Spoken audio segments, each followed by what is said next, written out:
እረስቼው ነው። ይቅርታ። የባለፈው ሴትዮ ስትመጣ ምን ልበላት? ማንንም አላገኘውም ይበሉ ጋሼ። እሺ። ወይ ስትመጣ ይጥሩ። አይ ልጆች፣ ከከተማ ስትመጡ ስንት ሰዓት ሊፈጅባችሁ ነው? እሺ፣ ወይ እኔን በስልክ ያገናኙኛል። አያስፈልግም አባባ፣ ምንም ትግል አያስፈልግም፣ መተው ነው። በሉ እሷ ላይም አደጋ እንዳታመጡባት። እንዳትገኝ የሚፈልግ ሰው እንዳይገላት። እሺ፣ ምንም ችግር የለም። አደራ እንዳታስወቅሱ። እሺ፣ ችግር የለውም ጋሼ። ነግቢ።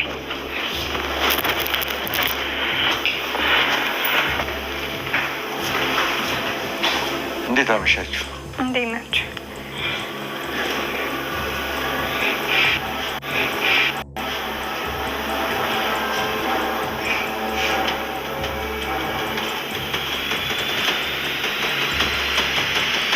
ቤት ሰው አይጥፋ ተብያለሁ መሰለኝ። ሰው ያጣኝ። አባዬ ሌላ ሰው አለ እንዴ?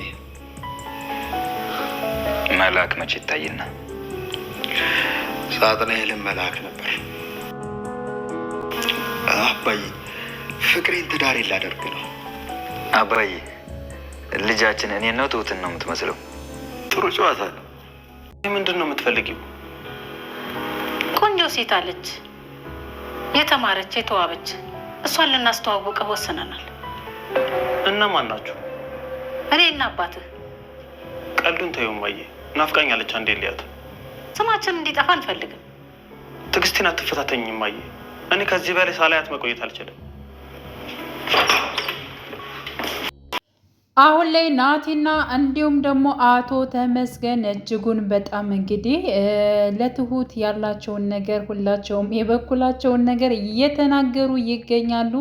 አባባም እንግዲህ በመሀል ቤት በመሆን እጅጉን በጣም እንግዲህ ግራ ገብቷቸዋል ማለት ነው። ግን ደግሞ ትሁት አሁን ላይ ወደ ቤተሰብ ለመሄድ ባሰበችበት ወቅት ያ ማለት እንግዲህ የአባባን ነገሮችን ከጨረስኩኝ በኋላ ወደ ቤተሰብ እሄዳለሁ፣ ከዚህ የሚያቆይ ነገር የለም ብላ ወስና ነበረ። ግን ደግሞ አባባ በምንም አይነት ምክንያት ማለት ነው እንድትቆይ አድርጓታል። እንድትቆይ ያደረጋት ነገር ምንድን ነው ያሰብሽው? ምንድን ነው የወሰንሽው? በማለት እንግዲህ አባባ ትሁትን ጠይቋት ነበረ።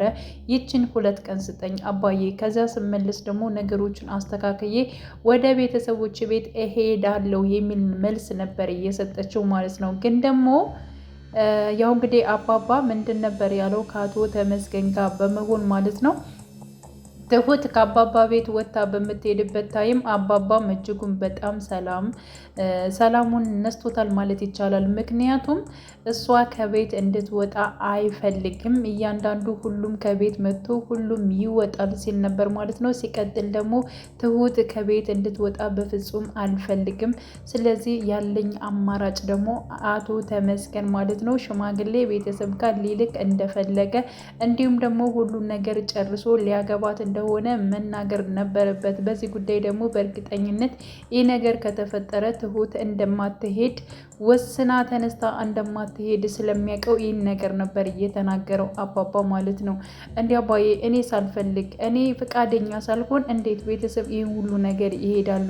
ሲቀጥል ደግሞ እኔ አልፈልግም በማለት እንግዲህ ስትናገር ነበር ማለት ነው። እና ቤተሰብ እኮ ይቅርታ አድርገውለታል እና እህቴ ለምንድን ነው ያልነገረችኝ? እና ሁሉን ነገር ጨርሰዋል በለኛ በማለት እንግዲህ አሁን ላይ ማለት ነው ያው አርፋ ልትቀመጥ ወስናለች ማለት ነው። ከሄደች አቶ ተመስገን ለራሱ ስለሚያደርጋት ሽማግሌ ስለሚልክ ማለት ነው። በሌላ በኩል እንግዲህ ናቲም ማለት ነው እኔ ሽማግሌ እልካለሁ በማለት እንግዲህ እየተናገረ ይገኛል።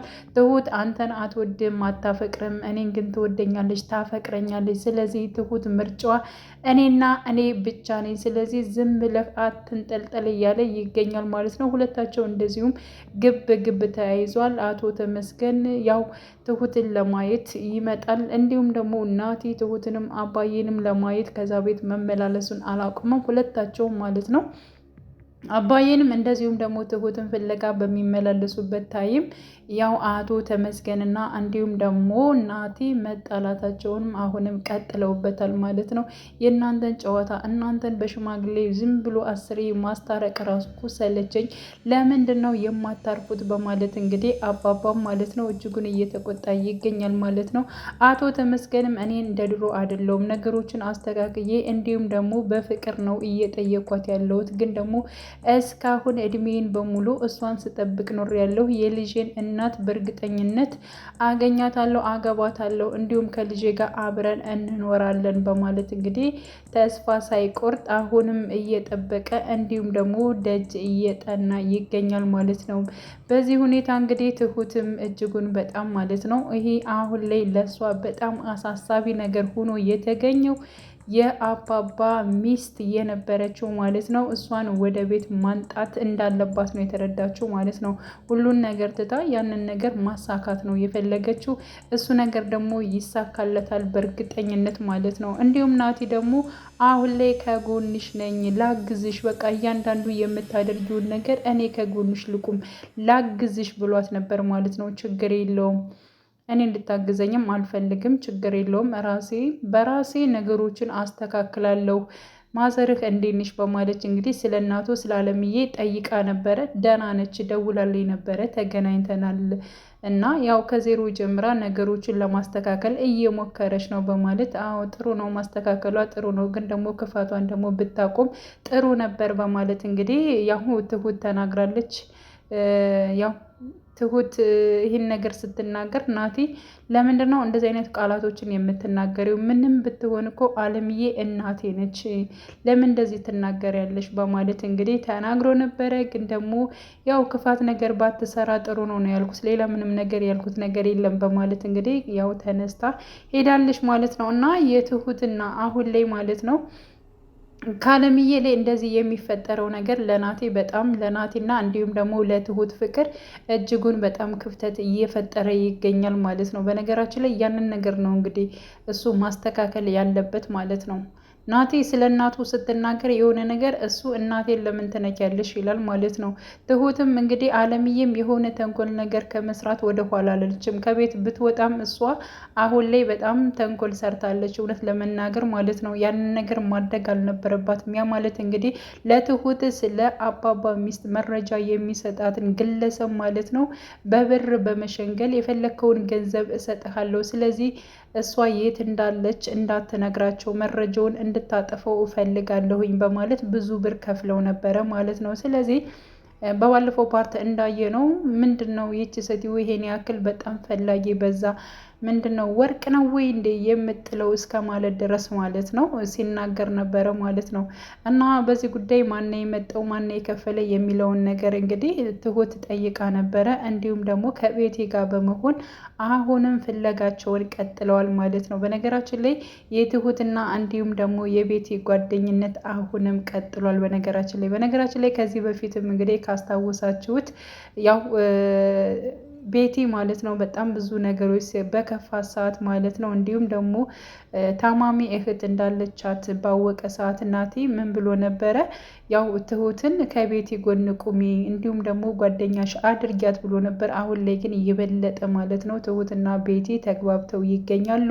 እንዲሁም ትሁትን እያገዘቻት ትገኛለች ማለት ነው። እና አብረው ነበረ እንዲሁም ደግሞ መረጃ የሚሰጣትን ግለሰብ ያገኙት ማለት ነው። አሁን ላይ ምንም ይሁን ምንም በቃ አሁን ጠፍታለች የተባለችው ወይንም ደግሞ የተገኘችው ግለሰብ እንዲሁም ቤተሰብ አላት፣ ባል አላት፣ የሚወዳት የሚያፈቅራት ባል አላት፣ እንዲሁም ልጅ አላት። ቤተሰብ ስላላት የግድ መገኘት አለባት፣ ከቤተሰቦቿ ጋር መቀላቀል አለባት በማለት እንግዲህ ሲናገር ነበረ። እንዲሁም ሽማግሌው እሷ ምንም ነገር አታስታውስም፣ ለምንድን ነው ማለቴ በህይወት ከመጣች መራመድ ከቻለች ለምን ቤተሰቦቿን አልፈለገችም? እስከ ዛሬ ልጄ የት ነው ባሌ የት ነው ብላ እንዴት አልፈለገችም የሚል ጥያቄ እንግዲህ ትሁት ለሽማግሌው ጠይቃ ነበረ ማለት ነው። እና እሳቸው የመለሱት ነገር ምንድን ነው? ምንም ነገር አታስታውስም፣ ለብዙ ጊዜ ሐኪም ቤት ነበረች እና ከሐኪም ቤት ከወጣች በኋላ ደግሞ የሰፈሩ ሰው ትንሽ ብር በማዋጣት ቤት ሰርቶላታል። ስለዚህ ከዚያች ደሳሳ ጎጆ ነው የምትኖረው እና ማንንም አታስታውስም። ስለማታስታውስ ነው ይህ ሁሉ ነገር እነሷ ሌሎችን ማለት ያው ቤተሰቦቿን ያልፈለገችው ነገር በዚያ ምክንያት ነው እና አታስታውስም። እሱ ነው ችግሩ በማለት እንግዲህ ቤተሰብ ያልፈለገችበትን ዋና ምክንያት ነው የተናገሩት ማለት ነው። ለዚህ ደግሞ ችግር የለውም ነገሮቹ ይስተካከላሉ። በሌላ ጊዜ ብሩን ይዤ እመጣለሁ። ምንም አይነት ነገር ብር ለከፈለች ግለሰብ እንዳትነግራት በማለት እንግዲህ ቤቲና እንዲሁም ደግሞ ትሁት በማስጠንቀቅ እሺ በማለት እንግዲህ ሽማግሌውም ይሸኛቸዋል ማለት ነው። እንዲሁም ተከትሏቸው እንደገና የረሰውት ነገር አለ። ምንም ቢሆን ምንም ለሷ ግለሰብ እንዳትናገሩ፣ ያ ማለት ብር ለከፈለቻት በህይወት ላለችውም ለህይወቷም አደጋ ላይ ስለሚሆን ልትገላትም ትችላለች። ሲቀጥል ደግሞ እኔና እናንተ መገናኘታችሁን በምንም አይነት መልኩ ማወቅ የለባትም፣ አዎ እንዳትነግሯቸው በማለት እንግዲህ ትሁትም እንደዚሁም ደግሞ ቤቲም አስጠንቅቀው እንግዲህ ሽማግሌውንም ከነገሩ ከተስማሙ በኋላ እጅጉን አመስግነው ወደ ቤታቸው ተመልሰዋል ማለት ነው። በቀጣይ ፓርት በእርግጠኝነት የአባባ ሚስት ወይንም ደግሞ አበባዬ ብሎ የሚጠራት ትሁት አሳቧና እቅዷ ተሳክቶላት ወደነ አባባ እንደምታመጣቸውና በደስታ እንደምታገናኛቸው ሙሉ ተስፋ ይኖረናል ማለት ነው። ምክንያቱም ፎቶቸዋን ራሱ ሲያሳዩት እጅጉን በጣም ውብና የምታምር ሴት እንደሆነች ራሱ ሽማግሌውም ሲናገር ነበር። ከዚህ በፊትም አባባ ስለሚስቱ ራሱ ተናግሮ ራሱ አይጨርስም ነበረ ማለት ነው። በዚያ ምክንያት ነው አለምዬ ራሱ በአባባ ፍቅር እየተያዘችው ማለት ነው። በህይወት የሌለች ሴት ይህን ያክል ስለሷ ውበት፣ ስለሷ ማንነት፣ ስለሷ ጸባይ መግለጽ ምን አይነት መታደል ነው እያለች ነበረ ማለት ነው። እና አሁን ላይ እንግዲህ ያው ስለ ቤቲ ጉዳይ ስለ ቤቲ ስንል ያው ስለ ህይወት ስለ እህቷ ማለት ነው። በነገራችን ላይ የባቢ እናት እጅጉን በጣም ጥሩ አልሰራችም።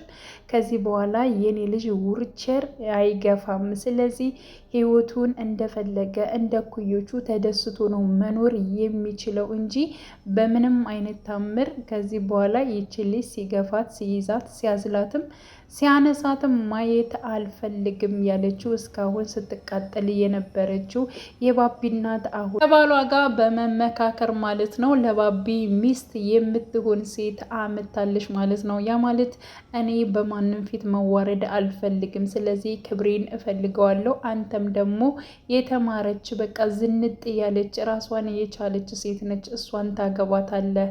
ከዚህ በኋላ ተው ያልኩን ሁሉ ነገር ትሰማለህ በማለት እንግዲህ ባቢ ተናግራ ነበር። ባቢም በነገራችን ላይ በህይወት ምንም አይነት ምክንያት የለኝም ወይንም ደግሞ በእሷ ነገር ምንም አይነት ቅሬታ የለኝም ብሏል። ምክንያቱም ከእሷ ጋር አልተገናኘም ማለት ነው። ሲቀጥል ደግሞ ቤቲ በባለፈው ፓርት ላይ የተናገረችው ነገር የለም። ስለዚህ ባቢን ያስቆጠውና እንዲሁም ደግሞ ከህይወት እንዲቆጠብ እንዳይሄድ ያደረገው ነገር አለ። እሱ ምንድን ነው? በሆኖ ባልሆነው ቤቲ ልትረዳው አልቻለችም ባቢን ማለት ነው። ምክንያቱም ትቆጠዋለች። የሆነ ነገር ሲፈጠር አንተ ነው ያደረከው ወይንም ደግሞ አንተ ነው ያልከው ወይንም አንተ ነህ እህቴን ያስከፋሃት እያለች እንግዲህ በብዙ ነገሮች ስትናገረው ነበረ። እንግዲህ በባለፈው ፓርት ምንድነው ያደረገው? ናቲ ነው። ናቲ እህትሽ ከእናቴ በሰረቀችው ብር ነው አንቺን ልታሳክም የወሰነችው ስላለ ማለት ነው በዚያ ብር ነው ልታሳክም የወሰነችው ብላ እንግዲህ ህይወት አልታከምም ብላ እንዲሁም ደግሞ ቤቲ በጥፊ ያጮለቻት ከዚያ አንጻር ነበረና ይሄን ነገር በእርግጠኝነት ባቢ ነው የነገረሽ፣ ማንም አልነገረሽም ብላ እሷ ከባቢ ጋር ጮሃበት ነበር ቤቲ ማለት ነው።